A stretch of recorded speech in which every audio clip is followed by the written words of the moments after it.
So it works like this. As we talk about this vortex of creation, must be annoying. It just has to be to someone who is really reality-based. You go home and you say to your friends, yeah, I don't know. We learned not to face reality. That's worrisome. And we are told that there is a vortex of creation that includes everything we want, but we can't see it.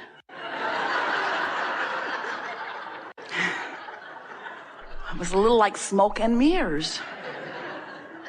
And then we were told that if we would feel for it, because we can't see it or hear it or smell it or taste it or touch it, if we would feel for it, we would feel better. And that when we feel better, then it would come.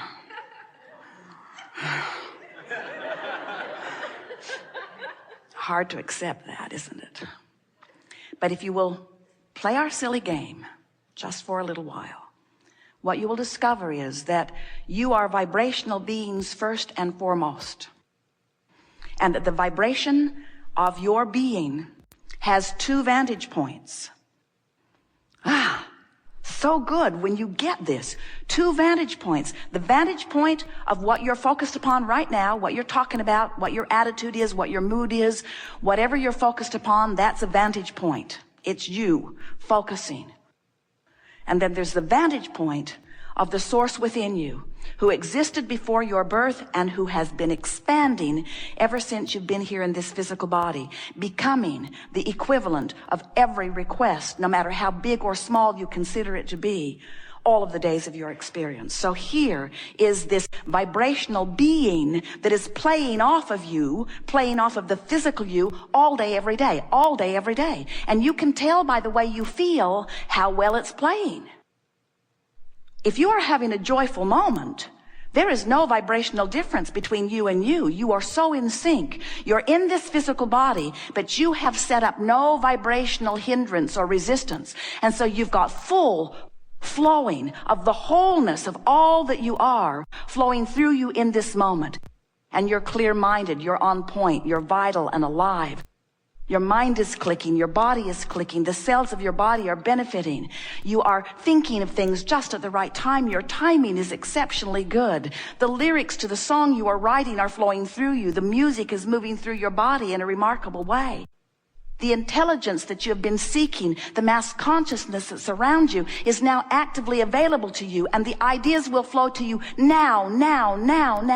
And even more important than any of that is that your rendezvous point with all aspects of the universe, whether it is thought or behavior of others or conversation with others or people in traffic or the way people treat you in the financial world or the way your waiter treats you, everything that you rendezvous with hinges upon your vibrational relationship with you, you see. So many people are walking around not even taking anything like that into consideration because it's mumbo jumbo and smoke and mirrors. Let's not ever talk about vibration. Let's just talk about manifestation. Physical humans say, let's just monitor it. Let's just observe what is. Let's make lists of it. Let's document it and pigeonhole it and make documentaries about it and statues and monuments about it. And let's keep what is alive, the manifestation as far as it's gone. Let's keep it alive in the minds of everyone who come. And we say, good luck on that. Because those new ones coming in have a whole different vibrational mindset because they are up to speed with everything that you've been asking for. They're born MP3 ready. They are born understanding that they are vibration much more than you who have been focused upon the physical reality for so long. So the reason that we explode into your faces in this way with our enthusiasm for you accepting the relationship between you and you is because unless you know that this vibrational version of you and all that you've asked for exists, you cannot for a moment begin to understand why you would have any negative emotion. A woman said to us one day, Abraham, my lover left and now I'm sad. And we said, no, you're not. And she said, Abraham, my lover left, and now I am sad. And we said, no, you're not. She said, Abraham, I thought you were infinite intelligence. I wasn't sad, my lover left, and now I'm sad. I'm sad because my lover left. And we said, you are sad because in your relationship with that person, you have created a version of a relationship that really reflects and represents who you are and what you want and what you deserve. And you are using the behavior of some other person and the reality of the current status of your relationship as your excuse to focus in complete opposition with who you are, and that is why you're sad. You're sad. Your emotions are always and only ever about you disallowing who you are. And we know this person was right in the sense that this is my current reason. This is the current reaction that I'm having to life. But we want to suggest to you that while it is the most normal thing in the world to live in your world and to interact with those around you and to react or respond to what is happening, that if you will decide, rather than to be reactive, to be proactive, rather than react to what's happening, to let what happened cause you, and it will automatically, to take the bounce, because when you know what you don't want, you know what you do want every single time. There is this vibrational law that says, to the degree that you don't want it, there is an equal degree to which you do want it.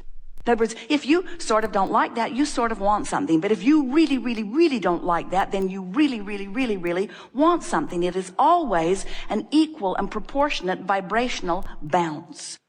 And if we can convince you today that the larger part of you took the bounce, became rich, became clear, became healthy, became loved, became a lover, became clear-minded, became responsive to life, became valuable to your world. If you can hear us when we say that did happen, and that every bit of negative emotion that you feel is because you didn't let it happen for you yet, then you'll know what your guidance system is telling you. Where you stand in every moment in relationship to who you have become. And those are the words that we really want you to hear. To who you have become. Not to a standard that someone else has set. Not even to the standard that you held when you made the decision to come, because it has evolved much further since you got here. To the standard of who you have become. And anything less than that will not feel good to you. You are not puppets here to perform the intention of the larger part of you. You are extensions of source energy. And while you are here in this physical format, you are the primary reason for a further extension of that source energy. Oh, that was such an important thing for you to hear. Because sometimes you think that the non-physical part of you, the God of you, the source of you, is all finished and you're here trying to prove your worthiness to catch up. When actually, you came as that energy to explore variety and contrast for the purpose of coming to new conclusions and preferences and decisions of desire. Because you knew from your non-physical perspective that this physical contrast would evoke from you, from all that you are, greater clarity. In other words, you cannot, while you're here in this physical body, explore contrast without coming to another preference. Even the cells of your body are doing that all day, every day. Exposure to life as it is evoking from you further desires, greater clarity, greater abundance, greater well-being, more life. And when that happens as a result of your physical focus, the larger part of you takes that more life immediately. When your life causes you to ask, it is vibrationally given instantaneously. You become it, the larger part of you does. Now we're going to give you some words here because we really want to get your attention. As you're standing here in your physical body, exploring contrast and maybe not liking what you see, the larger part of you is taking the bounce and knows more clearly what you want and is instantaneously living it. So from the perspective of Source, the way we see it, this vortex of creation is actually present tense, because you live the life, you ask for it, and vibrationally it is done. Now, as you stand in your physical body, wanting, or in your words, needing the manifestation to catch up with it, we just want to get your attention by saying, what is old news. What is past tense. We know it's hard to hear it. You're in your physical bodies. You're deciphering your time-space reality through your physical senses. You see it, you hear it, you smell it, you taste it, you touch it. This is now, you say, this is now, this is now. And it is now, but there is a vibrational version of now that you can't quite see yet, or hear yet, or smell yet, or taste, or touch yet, because it hasn't manifested into the way you want it to before you pronounce it as now, but it's now. It's now, and it's real, and the Source within you is being it. And if you are still looking at the now you're claiming as now, you're holding to the past, and you're preventing the very manifestation that you want to show up. You heard that, didn't you? If you could accept that this vibrational reality, this vortex of creation, holds the newly become version of you, and you would do the only thing that you can do with the vibrational reality, you would feel for it. And why are we encouraging you to feel for it? Because you can't see it yet. You can't hear it yet. You can't smell it or taste it or touch it yet.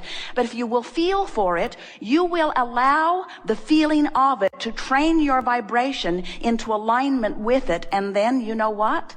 The manifestation has to happen. And it's interesting because you say things that are flawed at their basis. You say, I am bummed out because I don't have enough money. And we say, that's not the reason you feel that way. You are bummed out because you went over here and the rest of you stayed over here. That's why you feel discord. You didn't go with the flow of the expansion. You are still, if you are like most humans, you are still justifying the desire that you've asked for, the desire that has already actualized vibrationally. You're still justifying it by pointing out what is. You cannot manifest anything beyond what you believe. You cannot manifest past your expectations. But not only can you not manifest past your expectations, you are manifesting your expectations. And that's really something to think about. We just think that you should train your expectation where you want it to be and allow the people that meet your expectation to be the ones who come. When you get really good at sniffing out ne'er-do-wells, when you get really good at sniffing them out, you get really good at training your vibration into what they are, and then the universe says, oh, here's another one, here's another one, here's another one, here's another one. So you really have no choice if you want to feel good, if you want to be who you really are, and if you want to live the manifestations that you've carved out of the contrast that you've been living. You have no choice other than to decide to feel your way into alignment with who you really are and allow law of attraction to do the work, and it will. If you will give up your futile effort at controlling the uncontrollable and focus on controlling what you can control, which is the direction of your thought and therefore your mood, what you will begin to discover is, as you feel for the feeling of something you can't see yet, in time, and in a very short time, the evidence of it will be seeable.